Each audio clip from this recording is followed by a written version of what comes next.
Awesome. Thank you for taking some time here Yeah, to no join the problem. podcast. What a trip it is to have the chance to talk with you. I mean, when I think back to my childhood and growing up in Vancouver, and Eyes of a Stranger is one of those songs. It's just ingrained in my soul. Do you know what I mean?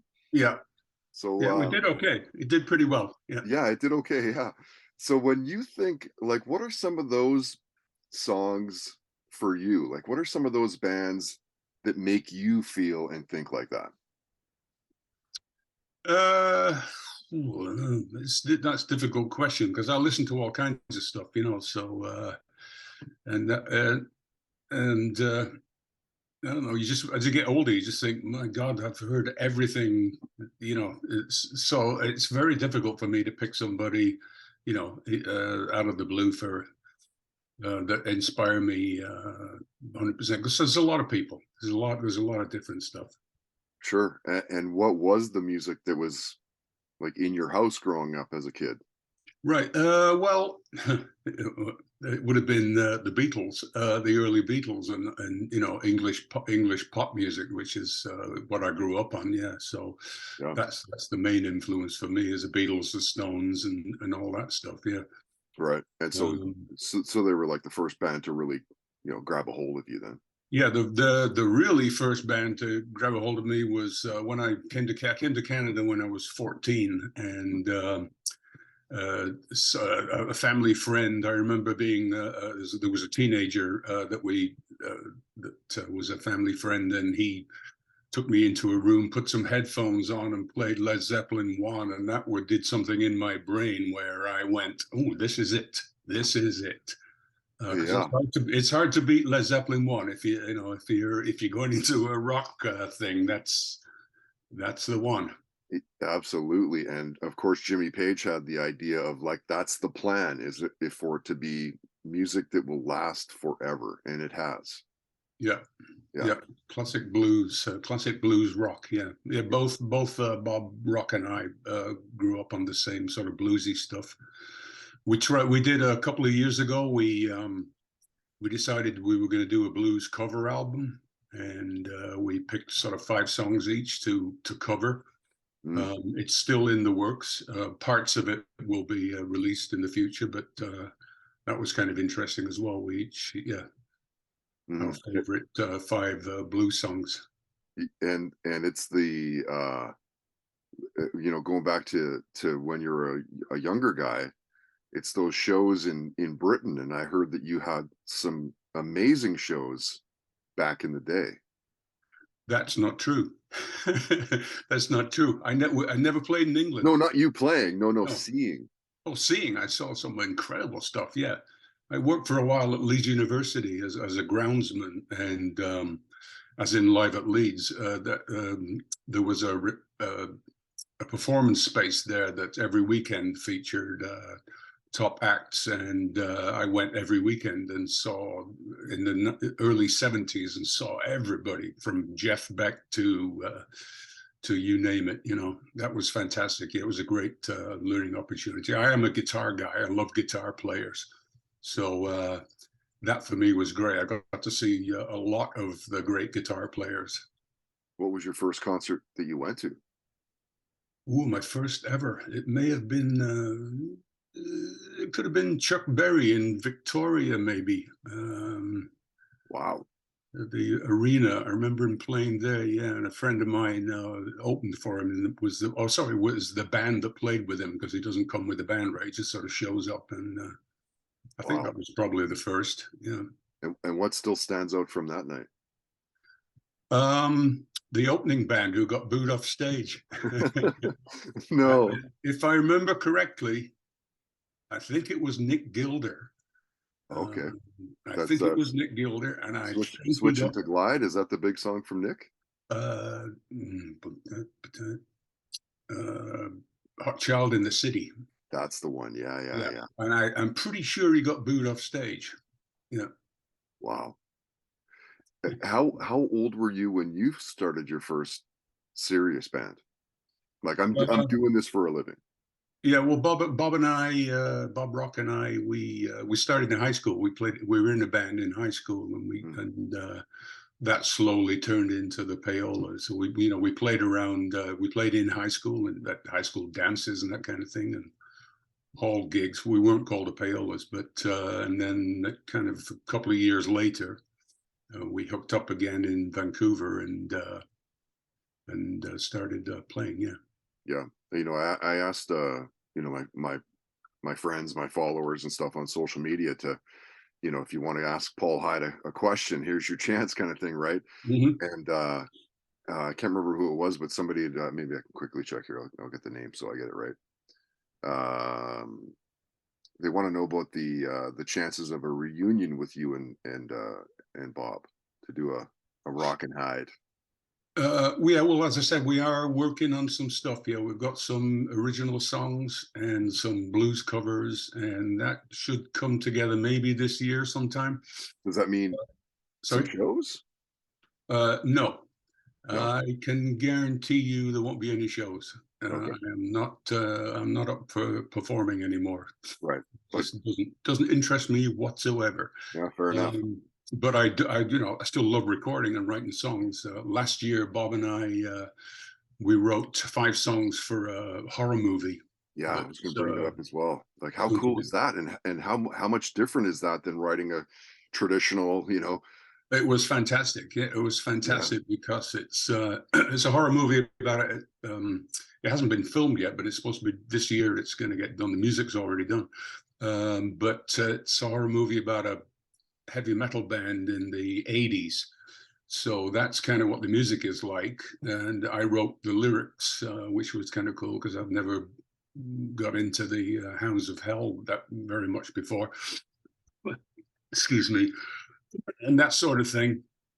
yeah, So yeah, it was all devils and revenge and death, and quite enjoyed doing it. Yeah, yeah. we had to write to title. We were given the 5 song titles, and so we wrote to the titles, and that was kind of Very cool. Yeah, interesting. that Yeah, should be that's coming out great. this year sometime. Yeah, yeah, great. And of course, the apple doesn't, you know, fall far from the tree. Maybe talk about your daughter, Danny and Lizzie, and their song "Dancing in the Sky." That went viral a few years. They put it out about 4 or 5 years ago, Yeah, and it's currently on YouTube at 60 million I know. hits, which is that's sort of an indication of how good the song is. Yeah, Far better than anything I've ever written. I'll say that. But just a great song, and for people who've lost somebody, it's a sort of a funereal type thing. yeah. But yeah, 60 million. That's It's pretty impressive. Yeah, and like, how cool is that? That you get to see that side of your kids too, right? Like to see them yeah. succeed. It's great to for personal success. That's one thing, but when your kids are succeeding, it's something like, how do you not feel like super emotional about that, right? Well, it's good, yeah. Even though I tried to talk them out of it, like don't do anything but go into music. God knows they've seen deprivation and stuff on my end, So there was no indication that this is going to be wonderful payout for you guys.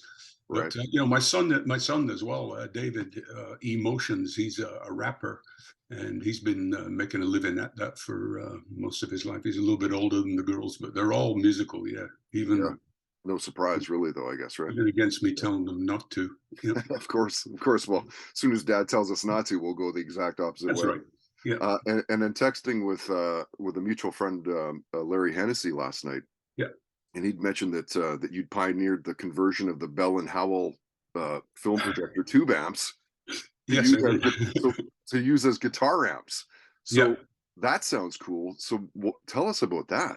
Well, I was browsing online on eBay looking for a few years back, looking for tube amps, and I saw two. There was a place in Miami was selling 2 of these tube amps that used to be attached to 60 millimeter projectors that the Army and Navy used in the States, and they were removed from the projectors, and they just looked cool to me. They looked like sort of briefcases with a speaker stuck in the middle.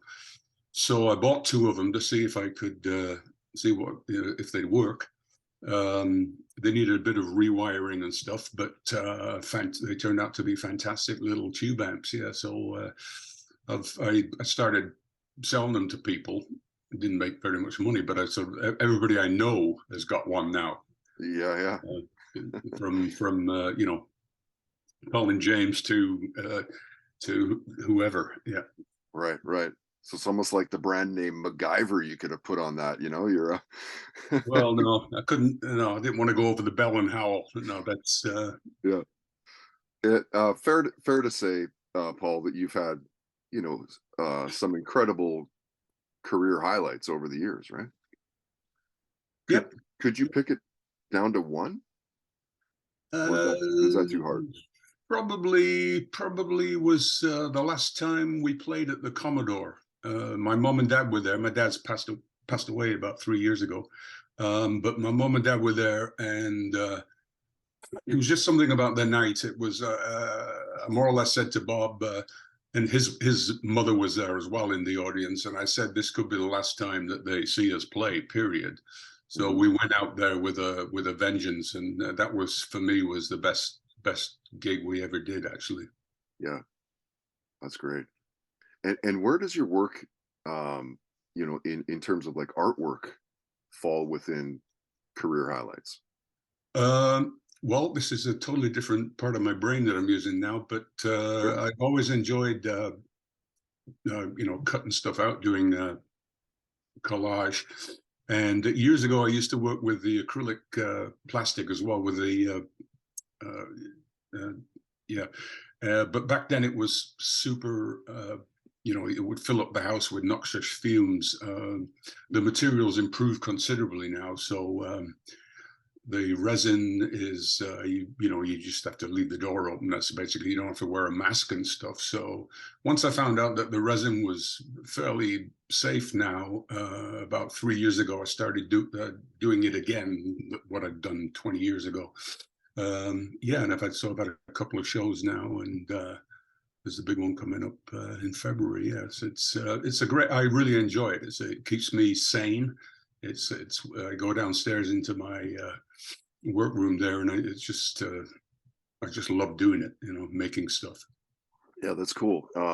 PaulHydeArt.com, Yeah. Oh, PaulHydeArt.com. So yeah.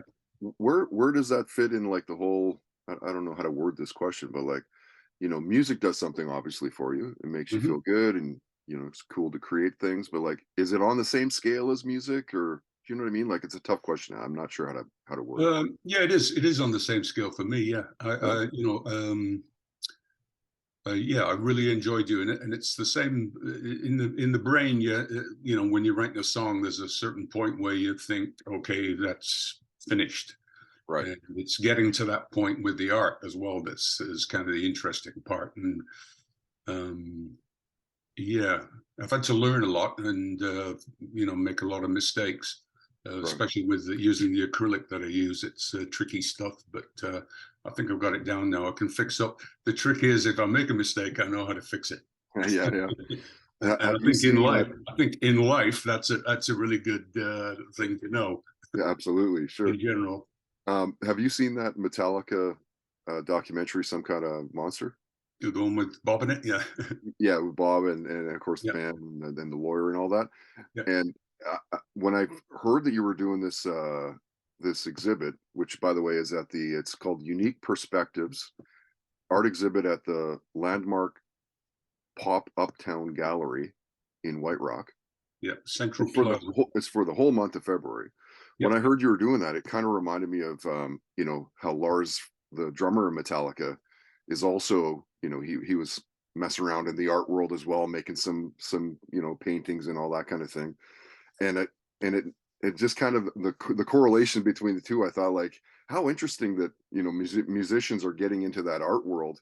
Is there a big part of music doing that, or is it kind of just like, do you know Well, many other musicians doing what you're doing? no, there's a few, not very many though. But Lars, his father was a painter, and I've been to his house actually. He has an enormous collection of very expensive art, including a couple of Basquiat's, which were on his living room wall when we were there. Oh, really?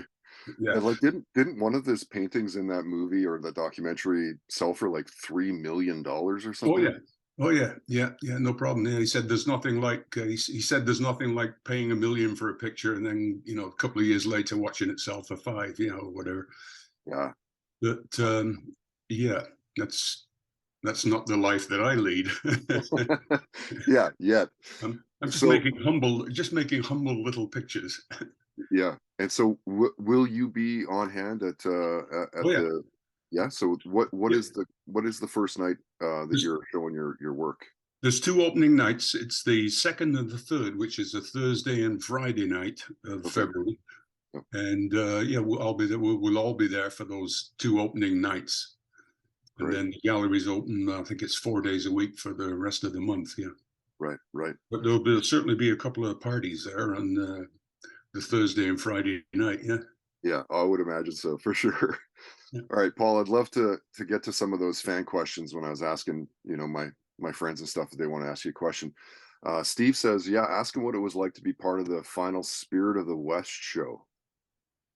That was It at the was Commodore, fantastic. wasn't it? Yeah, it was fantastic Yeah. because John was a good friend of mine and deeply missed, but it was fantastic to be there for his last show. Yeah, Yeah. I mean, they were there. They're just a lovely band, and I'm close friends with all the guys, and they're just wonderful guys. Yeah, yeah, yeah. and it's so sad to see John have to go that way.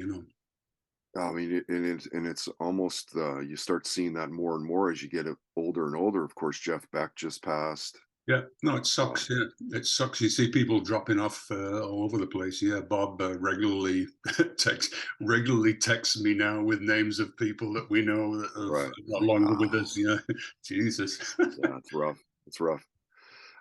Mandy wants to know which shows are you binge watching lately? Oh God, I watch far too much binge watching. Maybe I press. My wife has she reviews TV and movies, or used to do, and we get in the mail or through computers we get all the new movies. So I've seen most of the movies that are out there now. Yeah. Yeah, Um, nothing nothing stands out in particular. right. I haven't really seen anything that's blown me away Mm, okay. completely. Uh, Randall wants to know something, and I wanted to ask you about this as well. He says, was there any backlash or boycotting because of the name Payolas? Yeah, yeah, it didn't go down well in the States. It was okay up here because the payola wasn't as obvious and as blatant as it was in the States. Up here, it was just free dinners or whatever. Right. Down there, it was hard cash, and if you want to get in, this is how much you have to pay, kind of thing. It did affect us because one of our albums, I think it was Paul Hyde and the Payolas album, um, that it came out in the States, and one of the high-ranking music people there was the son of what's his name, Mr. Payola from the 50s. Oh, Alan Anyhow, Freed. yeah, it was Alan Freed's son, I believe, who worked at A&M, and all of a sudden the album got shelved and went nowhere. That could have had something to do with it. And was that like specifically when you picked the name Payolas? Uh, You were thinking about that, right? Like oh yeah, that's yeah, yeah, yeah. that That's what was we thought that originally. Yeah, that sure. was because it just as a finger up to the music business. Yeah. Yeah. Um, but and as it happened, yeah, they sort of killed the album. And I didn't really like the album anyhow. It was the one with David Foster, which I thought sucked anyhow. But yeah. Speaking of producers, another mutual friend, Mike Fraser, Yeah. he wrote "Ask Him About the Pat Cake" song. My funnest time recording with him. That's cool. I'm glad he remembers that. Yeah. Pat a cake baker's man. He killed his wife with a frying pan. They locked him up for 10 years and a day. These are the things that children say. It was yeah, we wanted this to be like a nursery rhyme. And so we recorded, Bob Rock wasn't there. He went home or something. So it was just me and Mike. And we started recording kids' toys and stuff like that, and then played them backwards. So it sounded a bit like a horror movie, kind of crossed with a nursery rhyme. Yeah, I'm glad he remembers, because the song turned out fantastic as well. I love it, but it was quite strange. Yeah, when we just went for it and did all kinds of weird noises and. Yeah. Nice. I love it because as soon as I found out I was going to talk to you, immediately I was like, well, I know that he'll know Phrase. I know that he knows Larry. Like, those are the Yeah, two guys I need to talk to, and like, what can I get to kind of get the ball rolling with this guy? So yeah. it's Mike Fraser's a great guy. I love Mike. such a good guy. Yeah. Talented guy. Jeff goes, hey, can you ask him to accept my friend request? It's been pending for years. So there you go. There you go, Jeff. Okay, I'll Larry, see what I can do. again to Larry Hennessy. Larry goes, ask him about the first Payola show in Vancouver. It was a riot. There's Paul has hundreds of great stories he can tell and thousands that he won't. So tell us about the first Payola show in Vancouver. Well, the first big one we did, we opened for ZZ Top at the Coliseum, and we had only played maybe 5 times before that, and we were just like horrible, literally.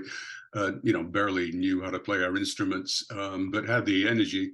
And yeah, so we opened for ZZ Top, came on stage, and they started booing after the first song, and it got louder and louder. And we got through about 5 or 6 songs, and the booing was so loud that it fed back into the PA, and there was stuff flying. I could see people fighting in the audience.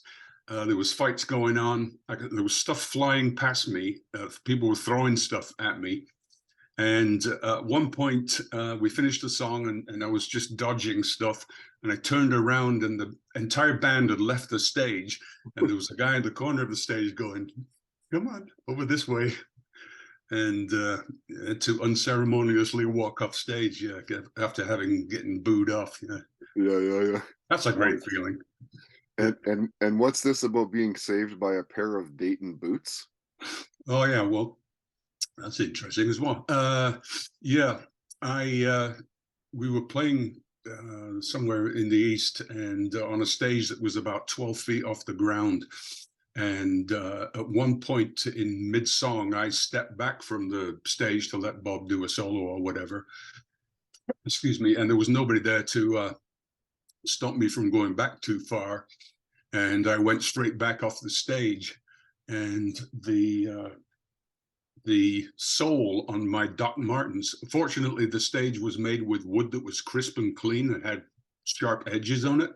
And the sole on my Doc Marten locked onto the edge of the stage and stopped me from breaking my neck. It pulled the sole right off my Doc Marten, but slowed me down enough that when somebody ran up and grabbed me before I, hit the ground on my head, and then ran back on stage with a floppy shoe and played the rest of the set with a sole flapping around. And yeah. But Doc Marten saved my life, I would think. Yeah, because I would have very easily broken my neck if I'd done that. Shelley, what's the worst job you've had? It was in a bakery. I only lasted a day, but I didn't enjoy it. Yeah. Oh, it's Brent that wanted to know about the Rock and Hyde reunion. Mark goes, what book are you currently reading? I'm reading a history of West Coast art, I believe it's called. Get into the art of the indigenous art of the West Coast. Okay. Do you get into autobiographies? And if you do, can you recommend a couple?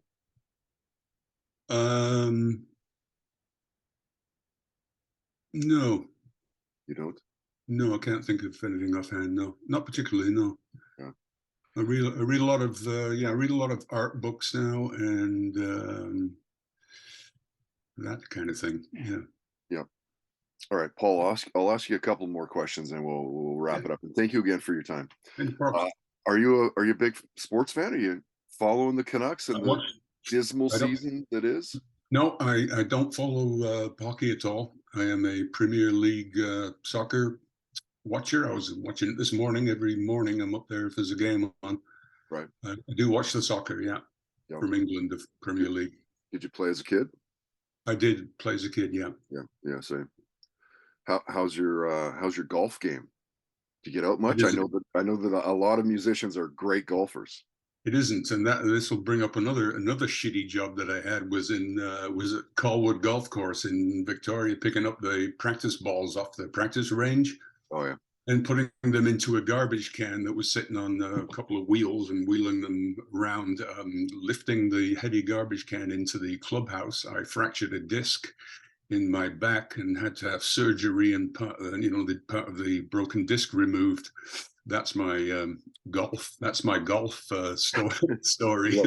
So I'm done with golf, I think. I'm, Yeah. I'm down with golf. Yeah. And so, like, you've got that story, you've got the Dayton Boots or the Doc Martin story.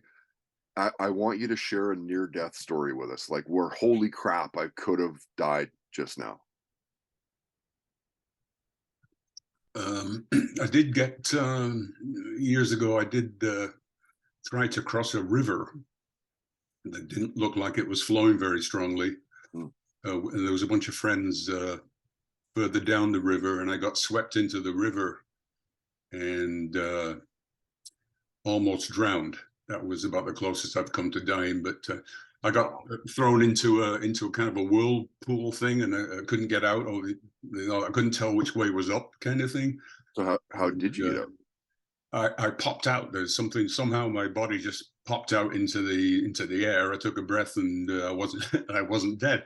And I saw people throwing stuff for me to hang on to from the banks of the river as I got washed down the river. Wow. I eventually came out into a lake. It popped out into a lake, and I was able to sort of swim to the side, and but almost died there. But you're fully clothed too. It's not like you're in a bathing suit, right? Yes, yeah. Yeah. Holy shit. Oh my God. Paul, what's the rest of 2023 looking like for you? Do you think you'll have that Rock and Hide stuff out? Yeah, quite possibly that'll be finished this year, and the horror movie will be coming out sometime. It's going to be called, I believe, Triton. Okay. The name of a heavy metal band. Yeah. Yeah, and I'm just going to keep doing my art and all that. Yeah. Right on. Where is the best place for people to, find you online? Are you active on social media, Facebook or anything like that? Or Not Facebook. No, I'm on Instagram okay, what's that? occasionally. What's Yeah, your handle there? Just Bob Rock or not Bob Rock. good question. Yeah, it's not Bob Rock. It's not Bob Rock. Yeah. What is it? It might be Paul Hyde Art, actually. Okay. Paul Hyde Good. Art, I think. Yeah. That would make sense. Well, thanks again for jumping on the podcast today, Paul. It's been a real treat. It's been an honor to talk to you. Again, your work is part of the unique perspectives at the art gallery in White Rock, the landmark Pop Uptown Gallery, for the entire month of February, which is very cool. Yeah. You'll be at the openings. Yep. Oh, both openings, second and third in February. Great. Okay. Thanks, Paul. Appreciate Right, you thanks. doing that, and we'll see you online. All right. Cheers.